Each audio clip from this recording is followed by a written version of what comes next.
الحمدللہ وکفی وسلام علی عبادہ الذین اصطفی اما بعد۔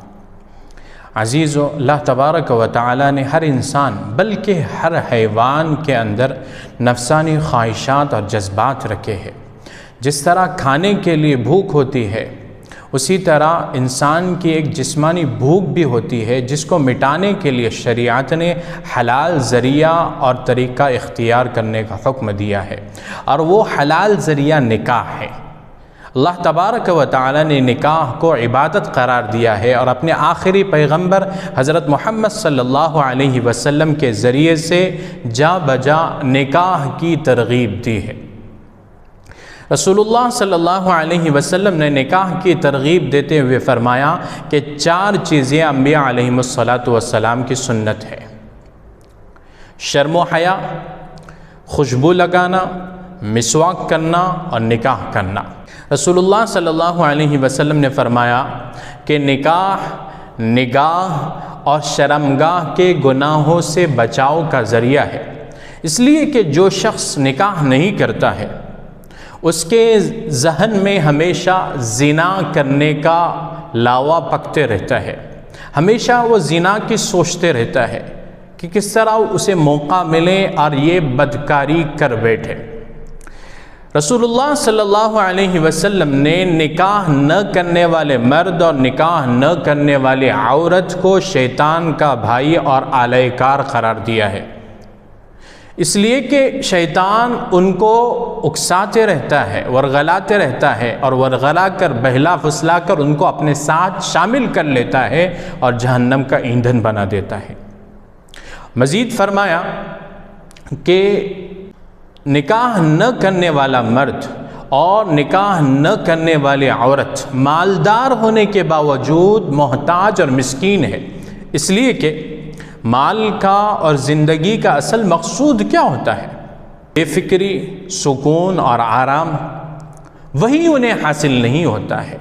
سکون اور اطمینان اور راحت اللہ تبارک و تعالی نے نکاح میں رکھی ہے۔ 3 صحابہ کرام رضی اللہ عنہم اجمعین اللہ کے رسول صلی اللہ علیہ وسلم کی بیویوں میں سے ایک بیوی کے پاس آئے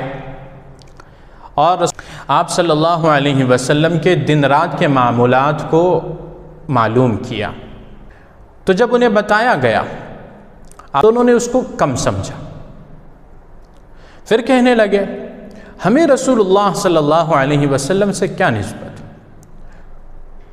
آپ کہاں ہم کہاں،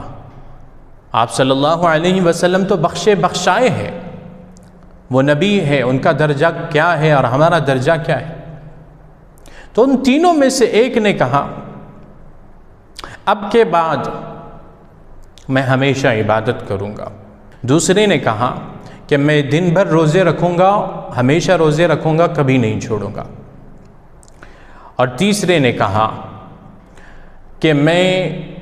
کبھی نکاح نہیں کروں گا۔ رسول اللہ صلی اللہ علیہ وسلم جب آئے اور آپ کو بتایا گیا تو آپ صلی اللہ علیہ وسلم نے ان کو بلایا اور پوچھا کیا آپ لوگوں نے ایسی ایسی باتیں کہی ہیں؟ پھر اللہ کے نبی صلی اللہ علیہ وسلم نے فرمایا خدا کی قسم میں تم سب میں سب سے زیادہ اللہ سے ڈرنے والا ہوں، سب سے زیادہ اس کے حقوق کا خیال کرنے والا ہوں، میں نمازیں بھی پڑھتا ہوں اور میں روزے بھی رکھتا ہوں اور چھوڑتا بھی ہوں، اور فرمایا وَأَتَزَوَّجُ النِّسَاءَ اور میں عورتوں سے نکاح بھی کرتا ہوں، فَمَنْ رَغِبَ عَنْ سُنَّتِي فَلَيْسَ مِنِّي جو میری سنت سے اعراض کرے وہ مجھ سے نہیں ہے۔